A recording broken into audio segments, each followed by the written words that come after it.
बंदी छोड़ सतगुरु रामपाल जी महाराज जी की जय हो। परमपिता परमेश्वर जी की आप सभी प्यारी आत्माओं को मुझ पवन दास का सत्साहिब।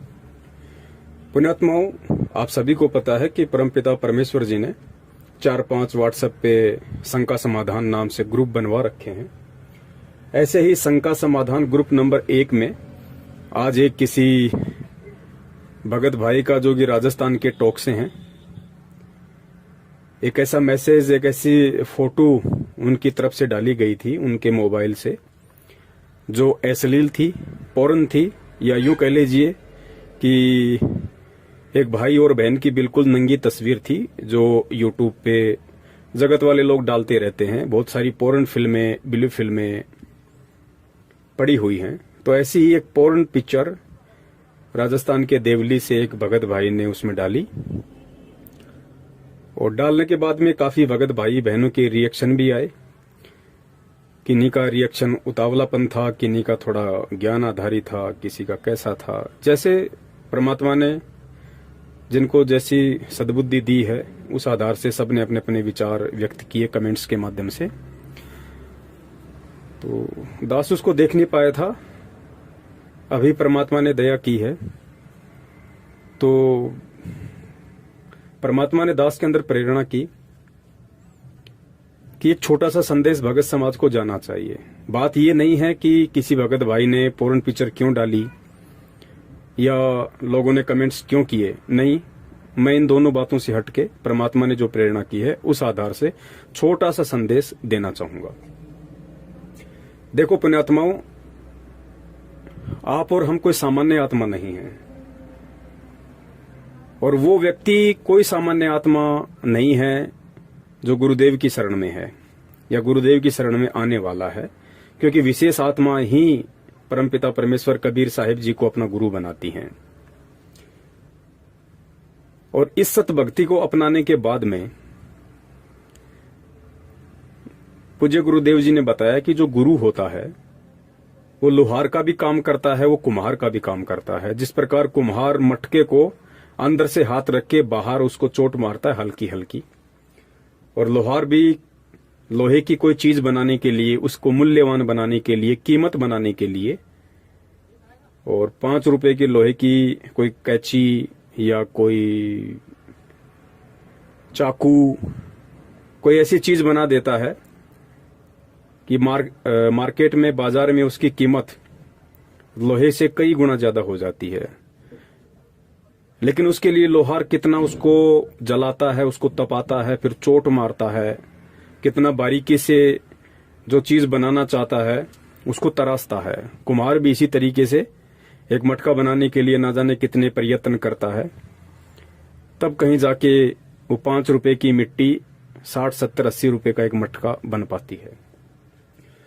तो हम सब उस लोहार के लोहे की तरह हैं, हम सब उस कुम्हार के मिट्टी की तरह हैं। हमारा गुरु उस कुम्हार की तरह है, हमारा गुरु उस लोहार की तरह है, हमारा गुरु उस सुनार की तरह है।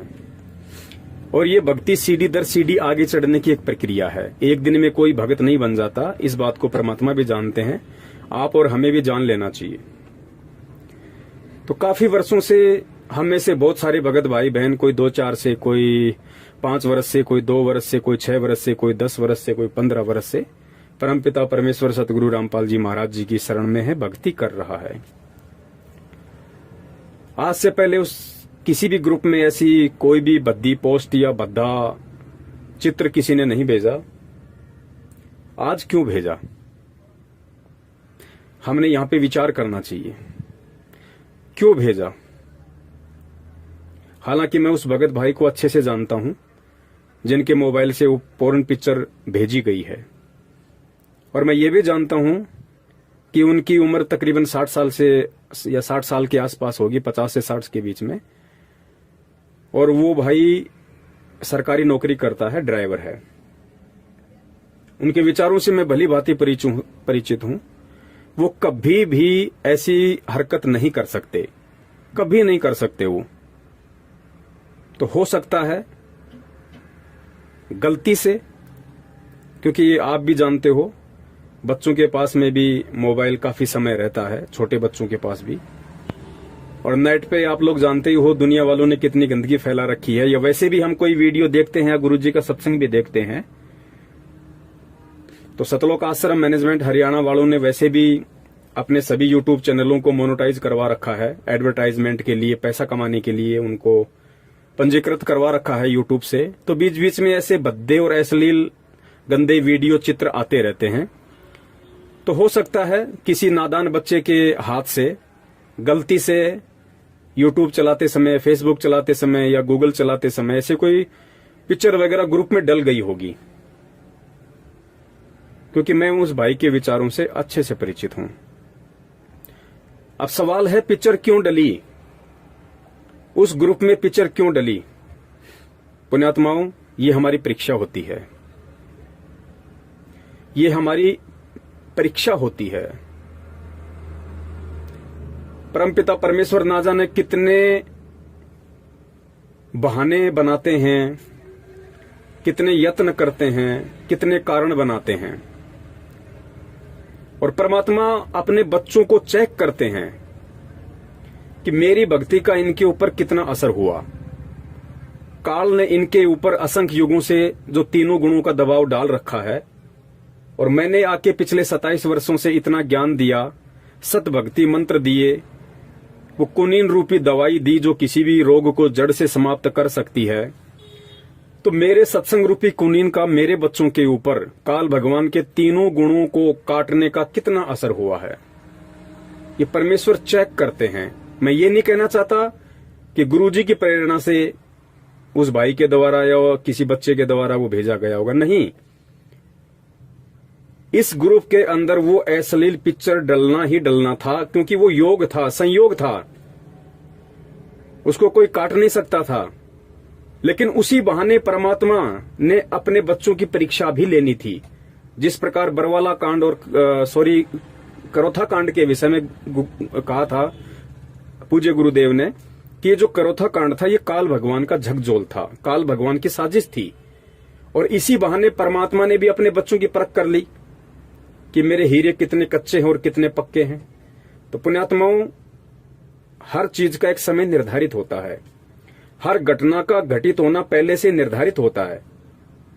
तो ये पिक्चर उस ग्रुप में डलनी थी, लेकिन इसी बहाने परमात्मा ने, क्योंकि उन ग्रुपों में सत्सेवक जुड़े हुए हैं, और इस समय यदि परमपिता परमेश्वर जी के ज्ञान आधार से पृथ्वी पे यदि कोई चल रहा है, पूरी पृथ्वी पे सतगुरु रामपाल जी महाराज जी के तत्व ज्ञान को आधार बना के, उनके वचनों पर, उनकी शिक्षाओं पर यदि सही तरीके से कोई चल पा रहा है, तो इसमें कोई अतिशयोक्ति नहीं है कि वो आत्माएं सिर्फ और सिर्फ पूरे विश्व में सत्सेवक ही हैं, ओनली सत्सेवक।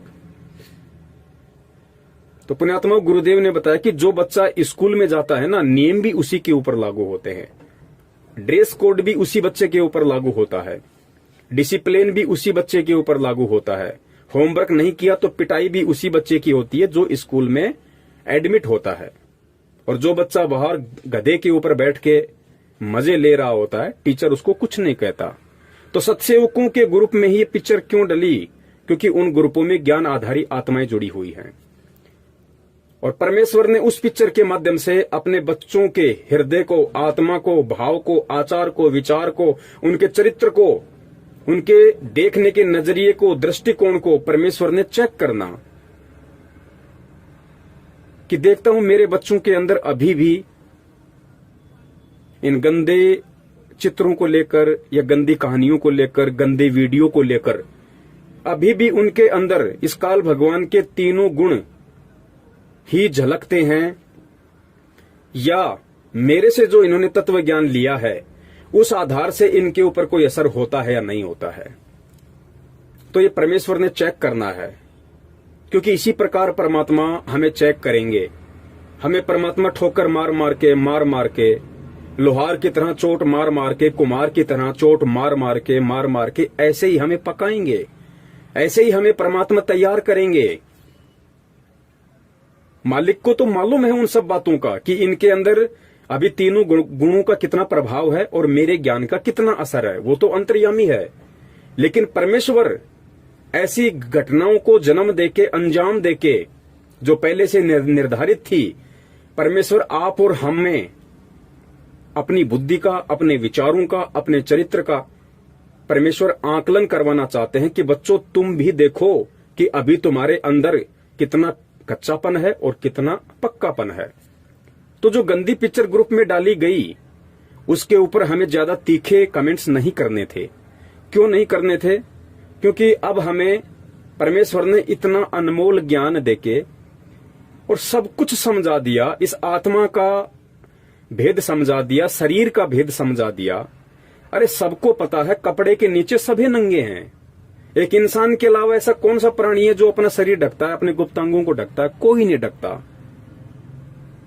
तो क्या हम जब मार्केट में जाते हैं, कोई किसी कुतिये को या कुतिया को देखते हैं, गधे को देखते हैं, बकरी को देखते हैं, या हमने घर में जो कुत्ता और कुतिया पाल रखी है हम उनको देखते हैं, या दीवार से लगी हुई छिपकली को देखते हैं, उसने कौन से कपड़े पहन रखे हैं? उनके भी तो गुप्तांग हैं। उनको देख के हम रिएक्शन क्यों नहीं करते? उनको देख के हमारे अंदर वो भाव उत्पन्न क्यों नहीं होते? तो पुण्यात्माओं, हमें इन चीजों को समझना पड़ेगा। चाहे कोई जानबूझ के डाले या चाहे किसी से गलती से ऐसे वीडियो या कमेंट्स या फोटो डल जाएं, लेकिन हम भगत हैं, भगत को संभावी होना पड़ेगा परमेश्वर के ज्ञान आधार से। हमारे लिए उन चीजों का कोई औचित्य नहीं है। ग्रुप में चाहे नंगा गधे का चित्र डालो, चाहे नंगा किसी बहन का चित्र डालो कोई, या चाहे नंगा किसी भाई का चित्र डालो, हमारी दृष्टि ये हो जानी चाहिए कि चाहे वो बहन या भाई है, उसके जो गुप्तांग हैं वो केवल शरीर के मलमूत्र को बाहर निकालने का एक साधन मात्र है। जिस प्रकार गुरुजी ने एक सत्संग में बताया कि दो दोस्त थे, वो रामायण देखने गए।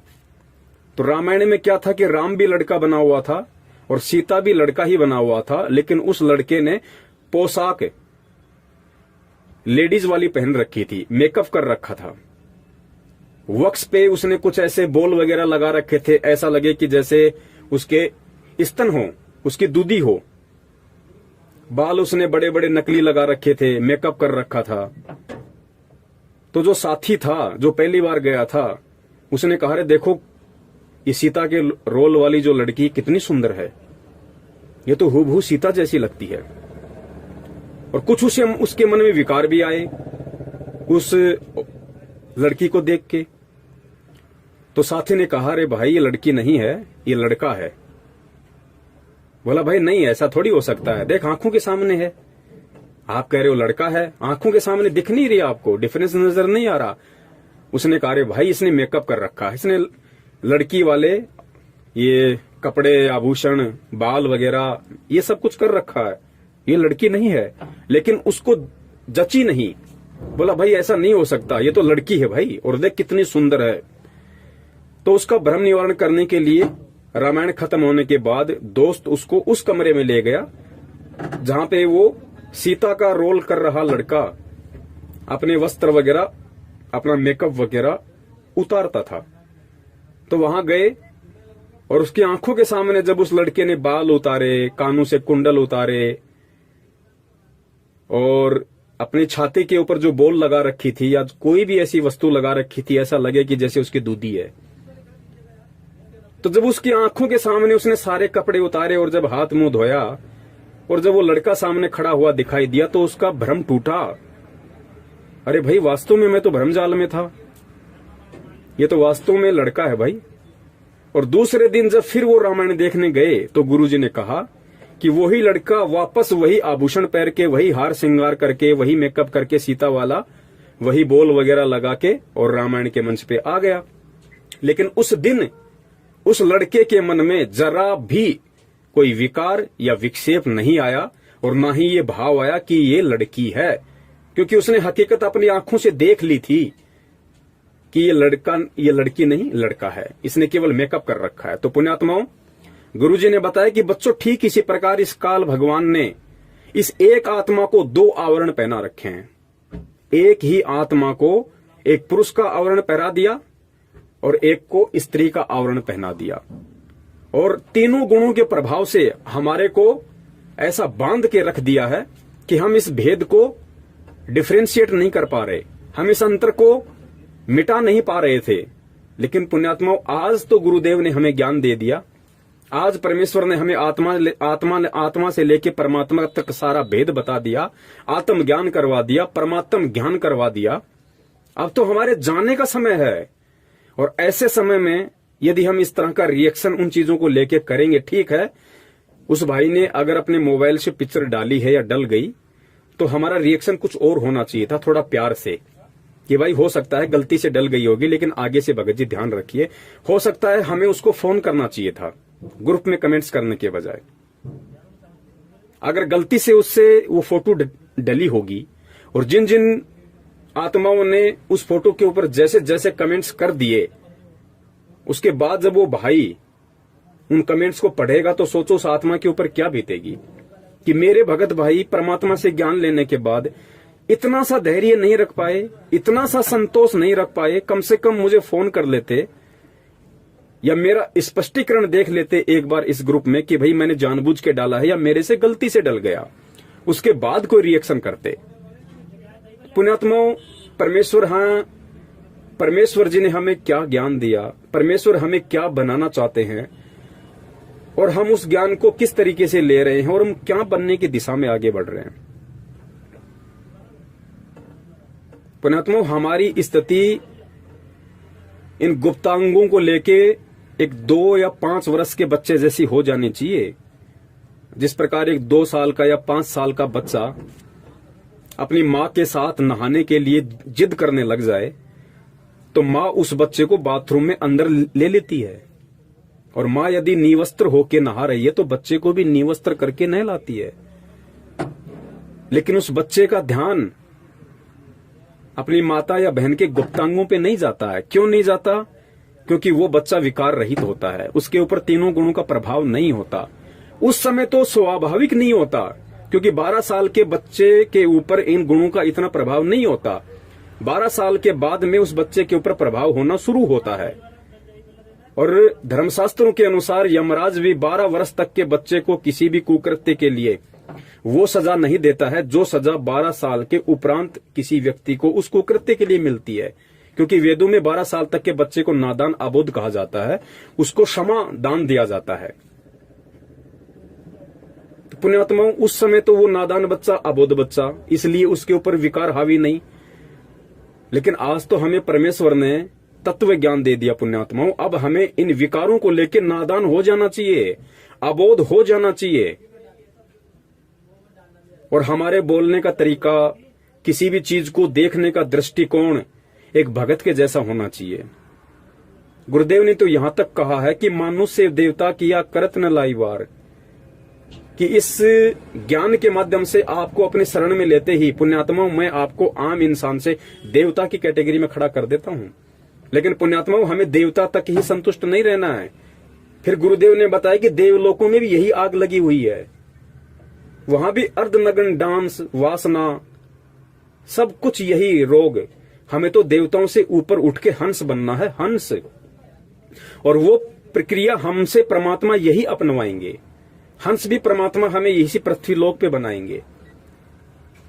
तो सबसे पहले तो देखो, हम बार बार कहते हैं एक दूसरे को कि भगत के 5 गुण होते हैं, भगत के 5 लक्षण होते हैं, शील, संतोष, अक्षमा, धैर्य, विवेक। लेकिन अपनी अंतरात्मा से कभी विचार किया करो पुण्यात्माओं, क्या हम उन 5 का थोड़ा बहुत भी यूज करते हैं? क्या हमने उन 5 गुणों को अपने अंदर धारण करना शुरू किया है?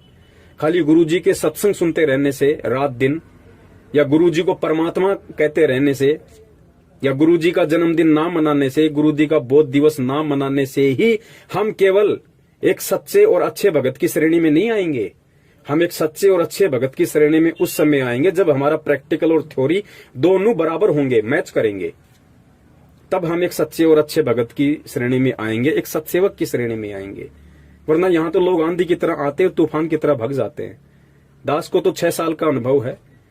दास को तो परमात्मा ने एक रस रखा इस भक्ति मार्ग में। जिस दिन दास को सच्चाई समझ में आई, उसी दिन से दास ने भगत समाज को जागरूक करना शुरू किया, और आज तक परमात्मा ने दास की स्पीड कुछ बढ़ाई है, घटाई नहीं है। लेकिन इन 6 वर्षों में हमारे साथ में हजारों लोग आंधी की तरह आए, सत्सेवक बने, अपने आप को बहुत अच्छा साबित करने की कोशिश की, और महीना, 2 महीना, साल, 6 महीने बाद में तूफान की तरह वापस भग गए। लेकिन हमें उनसे कोई फर्क नहीं पड़ा, और ना पड़ता और ना पड़ना चाहिए, क्योंकि इस भक्ति मार्ग पे वही टिकेगा जिसको गुरुदेव ने सूरमा की संज्ञा दी है, सूरवीर की संज्ञा दी है। तो मेरा आप सभी भाई बहनों से निवेदन है, हम परमेश्वर को दुखी ना करें, क्योंकि इन्हीं बातों से परमात्मा दुखी होते हैं। हमारे अंदर देखो, मैं भी मार्केट में गाड़ी लगाता हूं, मेरे पास भी ऐसे ऐसे बहुत सारे लोग आते हैं। कोई शराब पी के आता है, कोई गाड़ी में बैठा बैठा ऑर्डर करता है, कोई एक ही बार में 3-3 बार बोलता है भाई ये लेके आ, प्याज लेके आ, थोड़ा दही और डाल, थोड़ी ग्रेवी डाल। आता है मेरे अंदर भी वो भाव कि देखिए कितना बड़ा अपने आप को, 2 कौड़े की औकात नहीं है और अज्ञानता में अपने आप को कितना बड़ा समझ रहा है, गाड़ी से नीचे नहीं उतर सकता। लेकिन पुण्यात्माओं, फिर वो परमेश्वर का जो ज्ञान है वो सामने आके खड़ा हो जाता है। वो दीवार परमात्मा की तत्व ज्ञान वाली सामने खड़ी हो जाती है कि भाई ये अज्ञानी है, नादान है। सत्संग लेने से पहले मेरी भी तो ऐसी हालत थी, हम भी तो ऐसे ही टोरा दिखाया करते थे, दादागिरी दिखाया करते थे, मूर्खता में, अज्ञानता में, नादानी में। और फिर ध्यान आता है जब गुरुजी जब चिड़ी गांव में सत्संग करने गए थे, वापस आते समय जब कुछ असामाजिक तत्वों ने गुरुजी की गाड़ी के आगे गाड़ी लगा दी और सारी सृष्टि के रचनहार जिसके आधे बाल के ऊपर पूरी सृष्टि नहीं है, उसको कह रहा है कि कान पकड़ उठक बैठक निकाल। तो उस समर्थ परमेश्वर ने कान पकड़े, उठक बैठक निकाली। बोल दोबारा इस गांव में सत्संग करने नहीं आऊंगा। हाँ भाई, इस गांव में सत्संग करने नहीं आऊंगा भाई, माफी दे दे, आज के बाद नहीं आऊंगा। तो ये सारी बातें फिर याद आती हैं, और याद आती हैं तो फिर परमात्मा चेतना देते हैं कि भाई तेरी औकात क्या है, तेरी क्या बुनियाद प्राणी, तेरी औकात क्या भाई। अरे मैं चाहूं तो राजा को उंगली पे नचा दूं। परमेश्वर कहते हैं कि मैं चाहूं तो राजा को उंगली पे नचा दूं, और तुम्हारी औकात अपनी औरत को, अपने बच्चों को उंगली पे नचाने की नहीं है, और फिर भी तुम अपने आप में घमंडी बने फिरते हो, तुम अपने आप में अहंकार को लादे फिरते हो।